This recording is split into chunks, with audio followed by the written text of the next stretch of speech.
بسم اللہ الرحمن الرحیم الصلاة والسلام علیک یا رسول اللہ وعلی آلک و اصحابک یا حبیب اللہ الصلاة والسلام علیک یا نبی اللہ وعلی آلک و اصحابک یا نور اللہ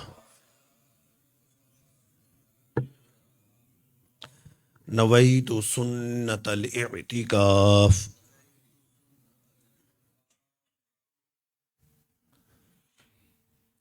المعجم الاوسط کے اندر امام طبرانی حدیث پاک نقل کرتے ہیں کہ حضرت بلال حبشی رضی اللہ تعالیٰ عنہ جب اقامت کہنے کے لیے آتے تو اقامت سے پہلے حضور کی بارگاہ میں یوں سلام عرض کرتے، السلام علیک یا رسول اللہ، پھر اقامت کہتے اللہ اکبر اللہ اکبر، تکبیر بعد میں کہتے، پہلے حضور کی بارگاہ میں سلام پیش کرتے۔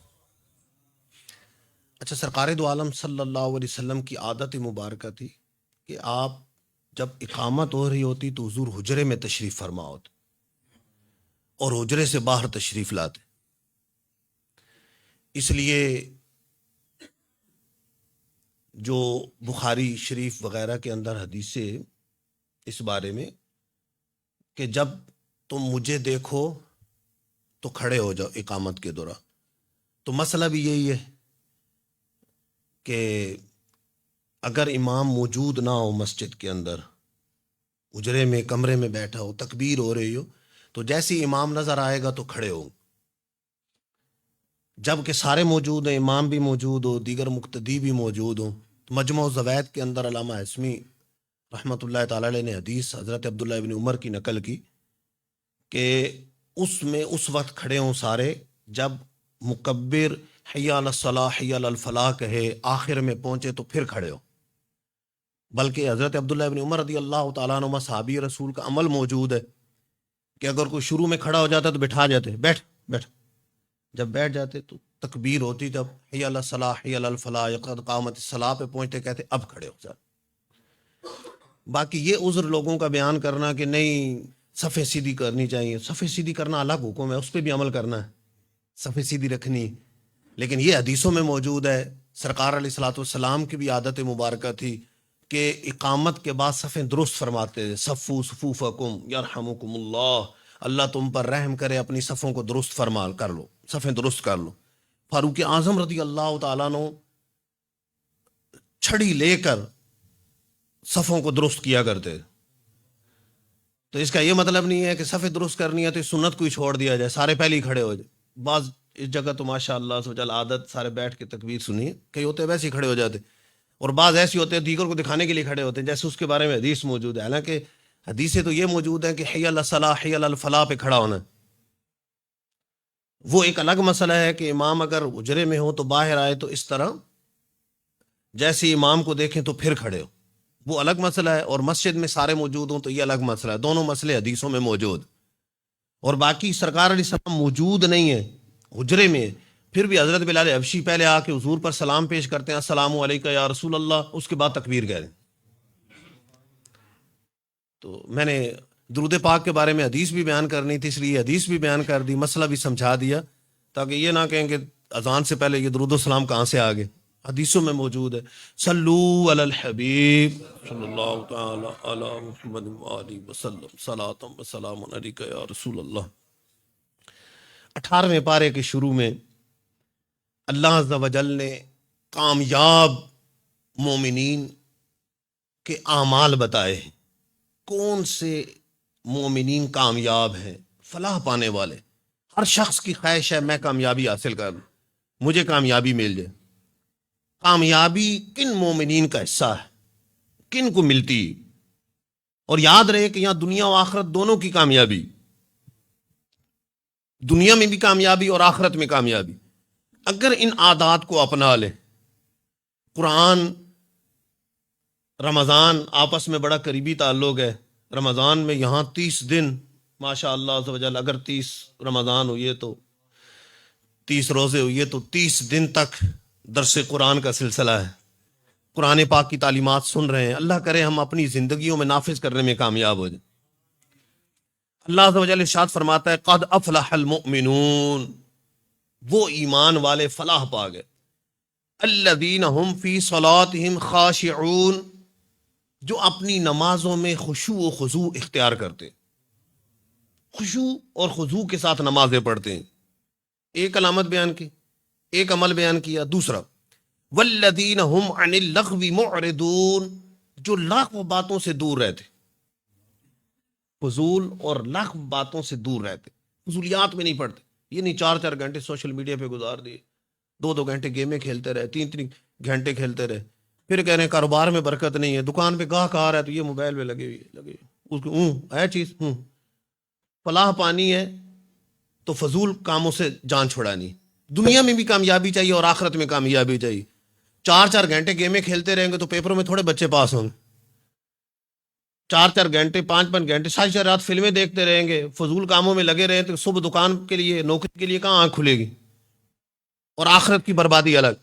ذکر و اذکار کا وقت کہاں ملے گا؟ تلاوت کا وقت نہیں ملتا، نماز کا وقت نہیں ملتا، باقی ہر کام کے لیے وقت مل جاتا، کہاں وقت ملے گا؟ فرمایا کامیاب وہ ہیں جو لغو باتوں سے دور رہتے، لغو باتوں میں نہیں پڑتے۔ والذین هم للزکاۃ فاعلون، جو اپنے مالوں کی زکوٰۃ دیتے۔ دنیا میں کامیابی چاہیے تو اللہ کی راہ میں مال نکالنا ہے، آخرت میں چاہیے تو اللہ کی راہ میں مال نکالنا۔ قرآن نے واضح انداز میں فرما دیا کہ اللہ کی راہ میں مال دو گے تو مال بڑھے گا۔ رب عز و جل سے بڑھ کر کون سچا ہے؟ رب سارے سچوں سے بڑھ کر سچا ہے۔ رب نے فرمایا، رب فرما رہا ہے یربی الصدقات، اللہ تعالی صدقات کو بڑھاتا ہے۔ اس سے پہلے سود کے بارے میں فرمایا یمحق اللہ الربا، اللہ سود کو مٹاتا ہے، ویربی الصدقات، اور صدقات کو بڑھاتا ہے۔ قرآن نے کہہ دیا۔ چلے نبی پاک صلی اللہ علیہ وسلم نے کس انداز سے فرمایا میں اللہ کی قسم اٹھا کر کہتا ہوں، میں اللہ کی قسم اٹھا کر کہتا ہوں، اللہ کی راہ میں مال دینے سے مال کم نہیں ہوتا۔ اس کا مطلب یہ کہ اگر دنیا اور آخرت کی ہر طرح کی کامیابی چاہیے، مالی کامیابی بھی چاہیے، تو پھر اس وصف کو اپنانا ہے کہ اپنے مال کی زکوٰۃ دینی ہے، اللہ کی راہ میں مال دینا ہے، مال کی زکوٰۃ ادا کرنی ہے، جتنی فرض ہے وہ تو ادا کرنی ہے، 2.5% زکوٰۃ۔ آج کل اس طرف توجہ ہی نہیں ہوتی کہ 2.5% ہم نے کتنی زکوٰۃ نکالنی ہے۔ بعض اوقات دکان میں مال 10 کروڑ کا رکھا ہوا، 1 کروڑ کے 2.5 لاکھ نکالنے ہیں، 10 کے 25 لاکھ نکالنے ہیں، تو یہاں کیا کرتے ہیں 2-4 اس فقیر کو دے دیے، 2-4 اس بیچاری کو دے دیے، 2-4 ہزار روپے، 4-5 کوئی محلے میں کسی کو دے دیا، سمجھتے ہیں زکوٰۃ ادا کر دی۔ زکوٰۃ 25 لاکھ بڑھی ہوئی ہے، دکان میں مال 10 کروڑ کا رکھا ہوا ہے، اور زکوٰۃ کتنی نکال رہے ہیں؟ کوئی لاکھ نکال لیا، 25,000 اندازے سے نکال لی، پوری زکوٰۃ نکالتے بھی نہیں، فرض نہیں ادا ہوتے۔ عشر جن کی زمینیں، وہ ایک چلو جی بوری ادھر بھجوا دی، 2-4 کلو اس کو دے دیے، اور حالانکہ زکوٰۃ منوں کے حساب سے ان کا عشر بن رہا ہوتا، زمین کی زکوٰۃ یعنی عشر بن رہا ہوتا، توجہ نہیں کرتے کتنی زکوٰۃ نکالنی ہے، کس انداز سے نکالنی ہے، کس کو دینی ہے، توجہ نہیں۔ اللہ کی راہ میں مال دینے کا ذہن ہی نہیں بنتا، مال نکالنے کا ذہن نہیں بنتا، توجہ نہیں ہوتی، مال نکالتے مسئلہ ہوتا ہے۔ حالانکہ رب نے مال دیا، اور رب ہی قرآن میں جگہ بجگہ اسے قرض حسنہ سے تعبیر کر رہے، تم رب کو قرض دے رہے ہو۔ دیکھیں ایک امیر آدمی، امیر شخص ہے، وعدے کا بھی سچا ہے، پکا ہے، کیا حالت ہوتی، اور یہ تو آخرت میں جمع ہو رہا ہے۔ کئی دفعہ ہم بھول جاتے ہیں، 100 روپے ادھر دے دیے، 50 ادھر دے دیے، 100 ادھر دے دیے، 200 ادھر دے دیے۔ ہونا تو یہ چاہیے کہ مسجد کا گلا اندر باہر نظر آیا، 100 ادھر ڈال دیے، اندر آیا 100 ادھر ڈال دیے، 100 جب جھولی پھری تو 100-200 ادھر ڈال دیے، جمع ہو رہا نا، یہ ملے گا، قرض ہے رب کے لیے، رب نے اس کو قرضے سے تعبیر کیا، ملے گا، ہمارا جمع ہو رہا ہے۔ ہمیں تو چاہیے کہ کچھ ہی تو کو دے دیا، ادھر دے دیا، ادھر دے دیا، جتنے چاہے دے دے، چلے جو ہماری جتنی ہمت ہے، جتنی توفیق ہے، دیتے رہے، 10 20 100 50 200 1000 جتنا دینا چاہیں دیتے رہے، تو انشاءاللہ عز و جل یہ ملے گا۔ اور پھر دنیا کے اندر بھی بڑھتا ہے۔ رب نے قرآن میں جب کہہ دیا یربی صدقات، اللہ تعالیٰ صدقات کو بڑھاتا ہے، حضور فرما رہے ہیں اللہ کی راہ میں مال دینے سے مال کم نہیں ہوتا، تو ہم کیوں سستی کریں؟ اپنی آخرت بھی بنائیں، دنیا بھی بنائیں. فلاح پانے والے وہی جو اللہ کی راہ میں زکوٰۃ دیتے. آگے فرمایا والذین ہم لفروجہم حافظون، جو اپنی شرم گاہوں کی حفاظت کرتے، بدکاری بھی نہیں پڑتے، اپنی شرم گاہوں کی حفاظت کرتے.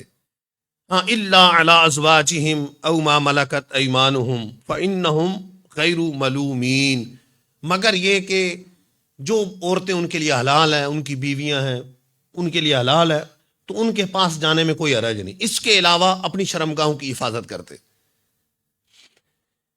فرمایا فمن ابتغى وراء ذلك فاولئک هم العادون، جو اس کے علاوہ کسی عورت کی طرف جائے تو وہ حد سے زیادہ بڑھنے والے، وہ پھر فلاح پانے والے نہیں. والذین هم لاماناتهم وعہدهم راعون، ایک وصف یہ بیان فرمایا کہ وہ اپنی امانتوں کی اور اپنے وعدوں کی پاسداری کرتے. فلاح پانے والے اپنی امانتوں کی بھی پاسداری کرتے ہیں، اپنے وعدوں کی بھی پاسداری کرتے، امانتیں بھی ادا کرتے ہیں. امانت کا مفہوم شریعت میں بڑا وسیع ہے. ایک تو کسی کے پاس پیسے کوئی چیز رکھوائی، منو آن وہ واپس کر دینا، یہ بھی امانت داری. قرضے بھی ظاہر ہے کسی کو دیا ہے وقت پہ واپس کر دیا تو یہ بھی امانت ہی ہے ایک قسم کی. شرعن اصطلاح میں اسے امانت نہیں کہتے لیکن امانت ہی ہے. اچھا، کسی نے گھر مکان کرائے پہ لیا تو کرایہ دار کے پاس وہ مکان امانت ہے. یہ نہیں کہ مکان کا حلیہ بگاڑ کے مالک کو واپس کرنا ہے، جتنا بگاڑ سکتے ہو بگاڑ دو. کسی نے رینٹ پہ کار لی، گاڑی لی، تو وہ اس کے پاس امانت ہے، اس کی اپنے کار سے زیادہ حفاظت کرنی ہے، وہ اس کے پاس امانت ہے. کسی کی کوئی چیز کسی طرح اس کے پاس ہے تو وہ امانت. اس کے علاوہ عہدہ، ذمہ داری، یہ بھی امانت ہے. نوکری، یہ بھی امانت ہے. یہ سرکاری نوکری ہے کوئی مسئلہ نہیں ہے، 5 بجے چھٹی ہوتی ہے میں 1 بجے آ جاتا ہوں، کوئی نہیں پوچھتا، بس 1 بجے آ جاتا. 1 بجے آ جاتے ہیں، 4 گھنٹے ڈیوٹی نہیں کی تو وہ جو کمائی ہے وہ حلال ہے یا حرام ہے؟ وہ حرام ہوگی. وہ حلال کیسے ہوگی؟ حرام ہوگی. آپ 1 بجے آ گئے، کوئی پوچھنے والا نہیں ہے، ٹھیک ہے، کوئی نہیں پوچھنے والا. میں 4 گھنٹے پہلے آ گیا، 2 گھنٹے پہلے آ گیا، 3 گھنٹے پہلے آ گیا، تو یہ جو ڈیوٹی میں ڈنڈی ماری ہے یہ امانت میں خیانت کی، ذمہ داری پوری نہیں کی. اللہ نے ہمیں اولاد دی، اولاد ہمارے پاس امانت ہے. رب ان کی اچھی تربیت کرنی ہے، ان کو قرآن سکھانا ہے، ان کو اسلام سکھانا ہے، ان کو نماز سکھانی ہے. یہ نہیں کہ فزکس کی ٹیوشن، کیمسٹری کی ٹیوشن 20-20 ہزار کی، اور قرآن پاک پڑھنا ہے بچے نے تو قرآن پاک پڑھنے کے لیے جاؤ قاری صاحب پڑھا دیں گے، اور وہ بھی قاری صاحب کو ٹف ٹائم ہے، 40 منٹ ہے آپ کے پاس، 1 گھنٹہ آپ کے پاس، اور بچے کتنے 120، اور گھنٹہ کتنا 1. اگر ایک بچے کو سانس لیے بغیر قاری صاحب آدھا منٹ بھی دیں، سبق سنیں بھی اور سبق دیں بھی، تو پھر اگر بچہ پڑھ جائے تو پھر بچے کی کرامت ہوگی یا قاری صاحب کی ہوگی؟ کیونکہ کرامت وہ ہوتی ہے جو عقل میں نہ آئے. اب بچے پھر پڑھیں گے تو کیسے پڑھیں گے؟ ان کو قرآن پاک کیسے پڑھنا آئے گا؟ پھر بڑے ہو کے وہ شرمندہ ہی رہیں گے کہ بھائی قرآن پاک پڑھنا نہیں آتا. یہاں انگلش کی ٹیوشن 20-20 ہزار دے کے پڑھوا رہے، یہاں فزکس کی ٹیوشن 20-20 ہزار دے کے پڑھوا رہے، یہاں کیمسٹری کی ٹیوشن 20-20 ہزار دے کے پڑھا رہے ہیں. قاری صاحب کو 10 ہزار دے کے نہیں پڑھوا سکتے، 5 ہزار دے کے نہیں پڑھا سکتے. 5 ہزار قاری صاحب بڑا ہی ریٹ رکھا ہے تو سجے اتنا مہنگا قرآن پاک اتنا مہنگا پڑھا رہے. تو قرآن انگلش جو ہے نا 20 ہزار کی ہو سکتی ہے، تو قرآن پاک 5 ہزار لے کے کیسے نہیں پڑھا سکتے؟ تو ہم قرآن پاک قاری صاحب سے پڑھوا لیں کہ قاری صاحب آپ بچے کو خاص وقت دے دیں، 1 بچے کو 2 بچے کو یہ وقت دے دیں تاکہ بچے قرآن مجید صحیح طریقے سے پڑھ لیں، درست تلفظ کے ساتھ پڑھ لیں. توجہ نہیں. حالانکہ حدیث پاک سرکار دو عالم صلی اللہ علیہ وسلم فرمایا جامع صغیر کے اندر حدیث پاک فرمایا ادبوا اولادکم علی 3 خصال، اپنی اولاد کو 3 چیزیں سکھاؤ. حب نبیکم، اپنے نبی کی محبت سکھاؤ، وحب اہل بیتی، اپنے نبی کی اہل بیت کی محبت سکھاؤ، وقراءۃ القرآن، اور اپنے بچوں کو قرآن کی تلاوت سکھاؤ، قرآن کی قراءت سکھاؤ. انہیں قرآن تو پڑھنا آئے، پتہ چلے انگلش فر فر فر فر بول رہا ہے اور قرآن پاک پڑھنا نہیں آ رہا، باقی سب کچھ آتا ہے. میں دنیاوی تعلیم کے خلاف نہیں ہوں، لیکن ساتھ قرآن پاک تو آنا چاہیے. قرآن پاک ہی پڑھنا نہ آئے، ہمیں نماز صحیح پڑھنی نہ آئے، ہمیں نماز، روزے کے غسل، فرائض، یہ چیزیں پتہ نہ ہو، اور باقی سب کچھ آتا ہو، یہ اولاد ہمارے پاس امانت ہے، ہم نے اس کی تربیت کرنی ہے. دیکھ لے باقی جو مرضی سکھاتے رہے، دنیا مستقبل روشن کر لیں، لیکن اس کی روشن آخرت کرنی ہے، قبر روشن کرنی ہے، اور اپنی آخرت روشن کرنی ہے تو اسے اسلام سکھائے، اسے قرآن حدیث سکھائے بچے کو. پھر یہ اعضاء ہمارے پاس امانت ہے. یہ ہاتھ امانت ہے، یہ نہیں میرا جسم میری مرضی، بلکہ یہ رب کی امانت ہے۔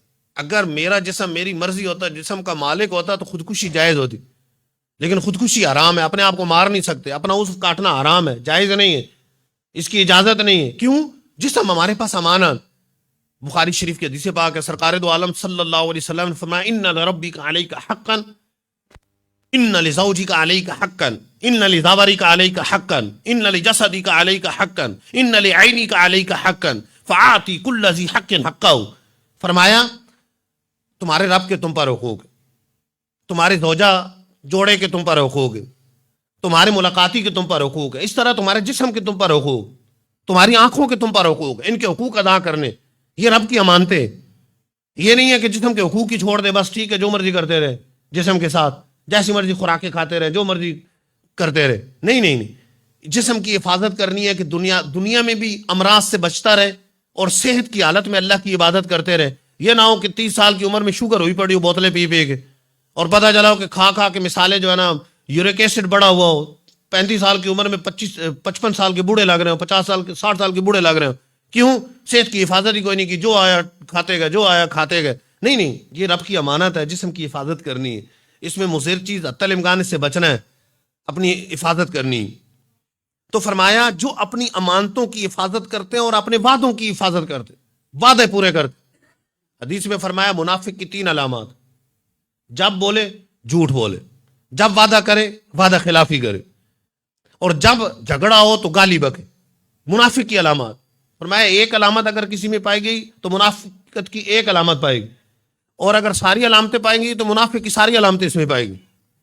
یہ منافق کے عملی مراد ہے، منافق کے اعتقادی نہیں۔ تو یہاں فرمایا کہ جب وعدہ کرے وعدہ خلافی کرے، یہ منافق کی علامت۔ اور جو مسلمان ہے وہ تو جب وعدہ کرتا ہے اپنے وعدے پورے کرتا ہے، جو وعدہ کرتا ہے وعدہ پورا کرتا ہے۔ تو وعدے، قرآن یہ کہہ رہے ہیں کہ وہ جو اپنی فلاح پانے والے کامیاب وہ ہیں جو اپنی امانتوں کی اور اپنے وعدوں کی حفاظت کرتے۔ اچھا، آخرت میں تو فائدہ ہے ہی ہے وعدے پورے کرنے کا، دنیا میں بھی فائدہ۔ آپ دیکھ لیں جو تاجر ہوتے وہ اگر امانت دار ہو، پتہ ہے جو چیز دے گا مجھے کھری چیز دے گا، صحیح چیز دے گا، دنیا میں اس کے فوائد سامنے اس کا چیز واضح ہو جاتی ہے، سب کو پتہ چل جاتا ہے۔ اسی طرح جو وعدے کرتا ہے پیمنٹ وقت پہ کرنی، یہ نہیں کہ تجوری میں رکھی ہوئی کل آنا، کل آنا، اچھا پرسوں آنا، اچھا کل آنا۔ حالانکہ بخاری شریف کے حدیث پاک ہے، سرکار علیہ السلام نے فرمایا مطل الغنی کی ظلم، غنی کا ٹال مٹول کرنا، اس کے پاس پیسے موجود ہیں، تجوری کے اندر موجود ہیں، اس نے لینے ہیں، وہ بیچارہ پیمنٹ لینے آیا ہے اور یہاں کہہ رہا ہے کل آنا پرسوں آنا، تو فرمایا غنی کا ٹال مٹول کرنا ظلم ہے۔ وعدہ کیا آپ نے کہ کل دے دوں گا، 2 دن بعد دے دوں گا، تو واپس ادا کرے، اور اگر ادا کیے بغیر مر گئے اور پیچھے کوئی ادا کرنے والا نہ ہوا تو قرضے کے تو بڑے، بخاری و مسلم کی حدیث پاک ہے اللہ تعالیٰ شہید کے سارے گناہ معاف کر دیتا ہے سوائے اس قرضے کے جو ادا کیے بغیر مر گیا، وہ شہید کا بھی معاف نہیں ہوتا۔ ایک حدیث پاک کے اندر ارشاد فرمایا، یہ بھی حدیث بخاری شریف کے اندر موجود ہے، کہ جو کسی کی ایک بالش زمین دبا لے گا، ایک بالش زمین، تو 7 زمینوں سے مٹی لگا کر اس کے گلے کا توق بنایا جائے۔ تو یہاں تو اب چیزیں ہڑپ کر جائیں کسی کی، یہ بھی سب، لیکن قیامت کے دن اس کا جواب دینا بڑا مشکل ہوگا، بہت مشکل ہو جائے۔ دنیا میں جو کسی کے 3 پیسے دبا لے گا تو 3 پیسوں کے بدلے میں 700 با جماعت نمازیں دینا پڑیں گی۔ ہمارے پاس نمازیں کتنی ہیں، با جماعت نمازیں کتنی، 3 پیسوں کے بدلے میں 700 با جماعت نمازیں دینی۔ تو یہاں ادائیگی نہ کریں، وعدے پورے نہ کریں، وعدہ کر کے بعد میں اس کی جوتیاں گھستی رہیں، وہ بیچارہ بار بار چکر لگاتا رہے، اسے ذلیل کرتے رہے، کس نے پوچھنا ہے، کون لینا ہے، دیکھی جائے گی۔ دنیا میں تو چلو نہیں لے سکتا، لیکن آخرت میں تو دینا ہی پڑے گا، پھر کیا دیں گے؟ تو اور وہاں پہ روپے پیسے نہیں ہوں گے، وہاں باجماعت نمازیں دینا پڑے گی۔ آگے ارشاد فرمایا والذین هم علی صلواتہم یحافظون، جو اپنی نمازوں کی حفاظت کرتے۔ فلاح پانے والے وہ ہیں، مومنین وہ جو اپنی نمازوں کی حفاظت کرتے ہیں۔ والذین هم علی صلواتہم یحافظون، اپنی نمازوں کی حفاظت کرتے۔ صرف رمضانی نماز ہی نہیں ہے کہ رمضان میں بس پڑھ لیں تو بعد میں شوال میں چھٹی، اس کے بعد چھٹی، نہیں، پورا سال نمازیں پڑھتے ہیں اور 5 نمازیں پڑھتے ہیں۔ یاد رہے کہ جو ایک نماز بھی چھوڑتا ہے، 4 پڑھتا ہے 1 چھوڑ دیتا ہے، وہ بھی نمازی نہیں ہے۔ نمازی وہ ہے 5 وقت کی نماز پڑھے گا، 5 وقت کی نماز، اور پورا سال پڑھے گا، تب نمازی۔ اسی میں ہماری فلاح ہے۔ دنیا کی بھی اور آخرت کی. تو فرمایا فلاح پانے والے مومنین کی جو علامات بیان کی اس میں یہ بھی ہے کہ نمازوں کی حفاظت کرتے. اور آخر میں ان کو خوشخبری سنائی گئی کہ دنیا میں بھی کامیابی ہے اور آخرت میں یہ وارث ہیں. اولئک هم الوارثون، یہ وارث ہیں، یہ مالک ہیں. کس کے؟ الذین یرثون الفردوس، جنت الفردوس کے مالک ہوں. جنت الفردوس، جنت الفردوس تمام جنتوں میں سب سے اعلیٰ جنت، سب سے اعلیٰ جنت. اور ہمارے آقا صلی اللہ علیہ وسلم جنت الفردوس میں تشریف فرما ہوں. جنت الفردوس میں ایک درخت ہے طوبہ، اس کی ہر شاخ میں 70,000 قسم کے پھل، ہر پھل میں 70,000 قسم کے ذائقے، اور اس درخت کی شاخ ہر جنتی کے گھر میں ہوں، اور وہ درخت ہمارے آقا کے آستانے پر ہو. اللہ ہمیں جنت الفردوس عطا فرمائے. تو فرمایا یہ جنت الفردوس کے وارث ہوں گے، اور صرف تھوڑی دیر کے لیے نہیں، ہم فیہا خالدون، ہمیشہ ہمیشہ ہمیشہ جنت الفردوس میں رہیں گے، ہمیشہ جنت الفردوس میں رہیں گے. تو یہ فلاح پانے والے ایمان والے، فلاح پانے والے مومنین کی نشانیاں بیان کی گئی، ان کے اعمال بیان کیے گئے. اللہ کرے ہم ان اعمال پہ کار باندھ ہو جائیں، ہم ان پہ عمل کرنے والے بن جائیں. قرآن کی اس روشنی کو اپنے سینوں میں بسال، اپنی زندگیوں میں نافذ کرے، قرآن کی تعلیمات کو زندگیوں میں نافذ کرے. پہلی جو علامت بیان کی، الذین هم فی صلاتہم خاشعون، جو خشوع و خضوع کے ساتھ نماز پڑھتے، خشوع کے ساتھ. خشوع کی 2 قسمیں بیان کی. علامہ ساوی رحمۃ اللہ تعالی علیہ تفسیر ساوی میں لکھتے ہیں کہ خشوع کی 2 قسمیں، ایک ہے خشوع ظاہری، ایک ہے خشوع باطنی. خشوع ظاہری یہ ہے، فرماتے ہیں الخشوع الظاہری التمسک بآداب الصلاۃ کعدم الالتفات. فرماتے ہیں خشوع ظاہری یہ ہے کہ آداب نماز کا خیال رکھنا، جیسے التفات نہ کرنا، ادھر ادھر نہ دیکھنا. اور آگے فرمایا کعدم سبق الامام، امام سے سبقت نہ لے جانا، ان کا خیال رکھنا. وعدم العبث، عبث کام کوئی نہ کرنا نماز میں. یہ خشوع ظاہری. اور خشوع ظاہری کو اپنانے والے بھی کم ہیں. ہمارے یہاں کھڑے ہوتے ہیں تو کبھی ادھر ہاتھ مار رہے ہیں، کبھی ادھر ہاتھ مار رہے ہیں. جامع ترمذی ایک حدیث پاک ہے، حضور نے ایک شخص کو داڑھی سے کھیلتے دیکھا تو فرمایا لو خاشع هذا القلب، لو خاشع قلب هذا لخشعت جوارحه، اگر اس کے دل میں خشوع ہوتا تو اس کے ہاتھوں میں بھی خشوع ہوتا. ہمارے بیٹھے ہوتے ہیں یہاں کر کے کبھی داڑھی کو ہاتھ لگا رہے ہیں، کبھی ادھر ہاتھ لگا رہے ہیں، کبھی ٹوپی سیدھی کر رہے ہیں، کبھی کپڑے سیدھے کر رہے ہیں. حالانکہ ایک رکن میں 3 مرتبہ حرکت دیں گے تو نماز ہی ٹوٹ جاتی. ایک مرتبہ ہاتھ اٹھایا یہ کیا، دوسرا ہاتھ میں یہ کیا، تیسرا ہاتھ میں تو نماز ہی ٹوٹ گئی. تو ہمارے چین ہی نہیں آتا ہاتھوں کو، کبھی ادھر کر رہے ہیں، کبھی ادھر کر رہے ہیں، کبھی ادھر کر رہے ہیں، پتہ نہیں کیا. یہاں آتی ساری خارشیں بھی چھڑ جاتی ہیں اور سارا کچھ آ رہا ہے کہ ادھر ٹوپی سیدھی کرنی ہے تو کپڑے سیدھے کرنے ہیں. اٹھتے بیٹھتے کئی کاٹن سیدھی کرتے رہے، اٹھتے بیٹھتے. حالانکہ اٹھتے بیٹھتے یہ قمیض سیدھی کرتے رہنا بلا وجہ یہ مکروہ تحریمی ہے، گناہ ہے. داڑھی سے کھیلنا مکروہ تحریمی ہے. داڑھی سے اگر کھیلتے رہے یوں 3 مرتبہ سبحان اللہ کی مقدار تو نماز مکروہ تحریمی ہے، واجب العادہ ہے، دوبارہ پڑھنی پڑے. لیکن توجہ نہیں ہوتی، کبھی داڑھی سے کھیل رہے ہوتے ہیں، کبھی خارش کر رہے ہوتے ہیں، کبھی کپڑے اوپر نیچے کر رہے ہوتے ہیں. یہ سب نہ جائز نہیں ہے، گناہ ہے. توجہ، ہاتھ جب باندھ لی تو توجہ کے ساتھ بالکل نماز پڑھنی چاہیے، توجہ پوری رکھنی چاہیے. یہ خشوع ظاہری. ہمارے ہاں کوئی کف صوم میں مبتلا ہو جاتا ہے، حدیث پاک ہے، فرمایا امرت ان اسجد علی 7 اعظم وان لا اکف ثوبا، بخاری شریف کے اندر فرمایا میں حکم دیا گیا کہ 7 ہڈیوں پر سجدہ کروں، اور مجھے حکم دیا گیا کہ میں کف صوب نہ کروں، کپڑے نہ لپیٹوں. یہاں نیچے جاتے ہوئے اس طرح کپڑے اوپر کر رہے ہوتے ہیں جس طرح جیسے پانی میں داخل ہونے لگے، بس بالخصوص پینٹوں والے تو جا رہے ہوتے ہیں تو یوں اوپر کر رہے ہوتے ہیں. یہ کف صوب میں داخل، کپڑا لپیٹنا ہوا نا، اوپر کپڑا کر رہے، کپڑا کر رہے. اب اوپر کپڑا کرنے کی وجہ سے یہ ناجائز ہے. حدیث پاک میں منع کیا کہ مجھے حکم دیا گیا میں کف صوب نہ کروں، سرکار علیہ السلام کی بخاری شریف کے اندر حدیث پاک. تو کف صوب کرنا مکروہ تحریمی ہے. اس طرح یہاں وضو کر کے آتا ہے تو اوپر یہ کیا ہوا ہے اور نماز شروع کر دیتے، اس انداز سے نماز پڑھنا بھی مکروہ تحریمی اور گناہ. بعض اوقات تو یہ ہوتے ہیں کہ نماز کا وہ پتہ نہیں 8واں فرض اس کو سمجھتے ہیں کہ ٹبے ٹوگنے، پانچے فولڈ کرنے، پانچے نیچے سے فولڈ کرنے پینٹ کے، یا نیفا فولڈ کرنا ہے اوپر سے. حالانکہ نیفا فولڈ کرنا یہ بھی ناجائز ہے، کف صوب میں داخل. ٹخنوں ننگے ہونے چاہیے، یقیناً سنت مبارکہ ہے، لیکن اس کے لیے شلوار چھوٹی رکھے. یا شلوار اوپر کر کے باندھ لیں. اس دوسری حدیث پاک کو کیوں چھوڑ رہے ہیں کہ جس میں فرمایا کہ کف صوب کرنا منع ہے, اس کو تو نہیں چھوڑ سکتے. تو نیفے فولڈ نہیں کرنے, نہ نیچے سے شلوار اور پینٹ فولڈ کرنی, نہ ادھر سے ہاتھ فولڈ کرنے, یہ سب خشوع کے خلاف حدیثوں میں اس کی ممانعت آئی, منع کر دیے گئے. یہ خشوع ظاہری اور خشوع باطنی یہ ہے. فرمایا دوسرا خشوع یہ ہے الخشوع الباطنی استحضار عظمت اللہ وعدم تفکر بدنیاوی, کہ اللہ کی عظمت پیش نظر, کس کی بارگاہ میں, رب کی بارگاہ میں حاضر ہو. وہ حدیث پاک میں فرمایا نا, اس طرح عبادت کرو جس طرح تم گویا رب کو دیکھ رہے ہو. رب کو دیکھ تو نہیں سکتے, گویا کہ رب کو دیکھ رہے ہو.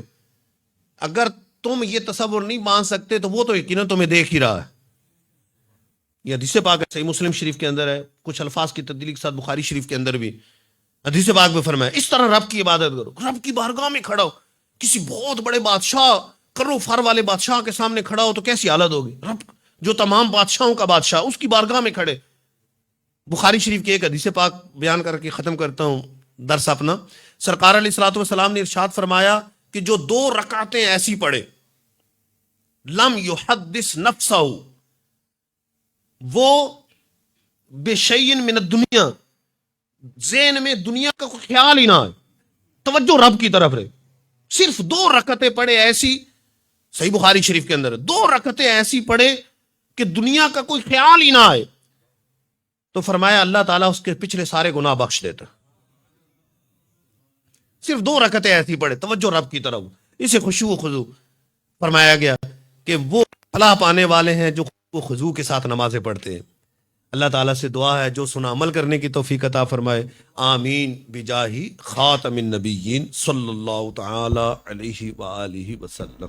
حضرت عبداللہ بن عمر بن عاص رضی اللہ تعالیٰ عنہ فرماتے ہیں جو کسی مجلس میں یہ دعا 3 مرتبہ پڑھ لیں اس کی خطائیں مٹا دی جاتی ہیں. جو کسی مجلس ذکر یا مجلس خیر میں پڑھے اس کے لیے خیر یعنی بھلائی پر مہر لگا دی جاتی ہے. آئیے مل کر یہ دعا پڑھ لیجئے. سبحانک اللہم و بحمدک, سبحانک اللہم وبحمدک, لا الہ الا انت, لا الہ الا انت, استغفرک استغفرک و اتوب الیک. واتوب الیک. سبحانک اللہم و بحمدک, سبحانک اللہ, لا الہ الا انت, لا استغفرک استغفرک و اتوب الیک. واتوب الیک. سبحانک اللہم و بحمدک, سبحانک اللہم, لا الہ الا انت, لا الہ استغفرک استغفرک. و اتوب الیک.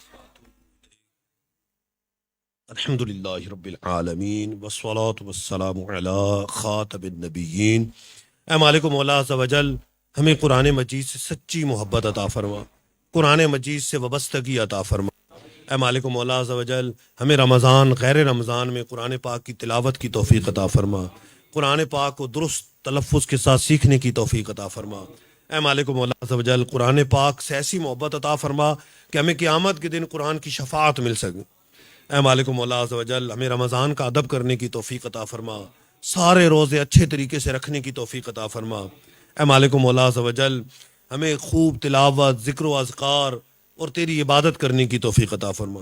5 وقت کی نماز رمضان میں اور بعد میں بھی باجماعت ادا کرنے کی توفیق عطا فرما.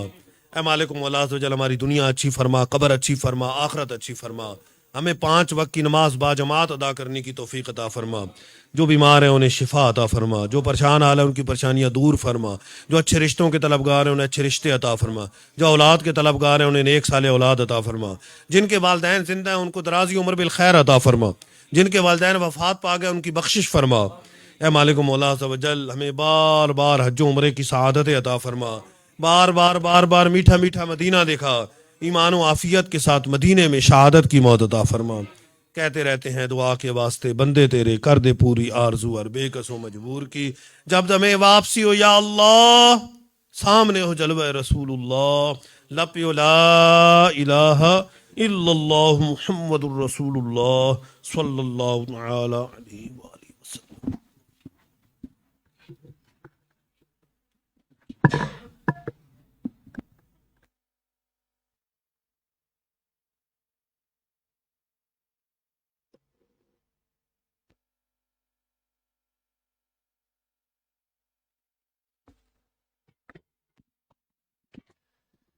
یا نبی سلام علیک، یا رسول سلام علیک، یا حبیب سلام علیک، صلوات اللہ علیک، یا نبی سلام علیک، یا رسول سلام علیک، یا حبیب سلام علیک، صلوات اللہ علیک، السلام ہے جان عالم، السلام ایمان عالم، شاہدی سلطان عالم، تم سے ہے سامان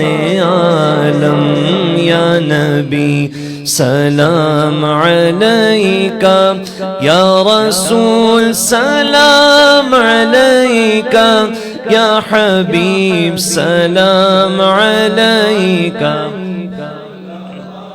اللہ علیک، مجھے در پہ پھر بلانا، مدنی مدینے والے مائے عشق بھی پلانا، مدنی مدینے والے میں اگرچہ ہوں کمینہ، تیرا ہوں شہ مدینہ، مجھے قدموں سے لگانا، مدنی مدینے والے، یا نبی سلام علیک، یا رسول سلام علیک، یا حبیب صلوات اللہ علیک، آخری لمحے جب آئے کاش وہ تشریف لائے، آخری لمحے جب آئے کاش وہ تشریف لائے، اپنے جلووں میں گمائے، جھوم کر ہم گنگنائے، یا حبیبی یا رسول اللہ، یا نبی سلام علیک، یا رسول سلام علیک، یا حبیب سلام علیک، صلوات اللہ علیک۔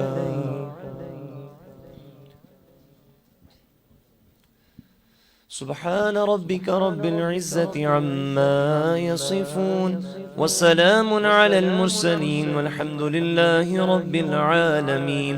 جب دم واپسی ہو یا اللہ، نگاہوں میں ہو جلوہ مصطفیٰ، لب پہ ہو لا الہ الا اللہ محمد رسول اللہ۔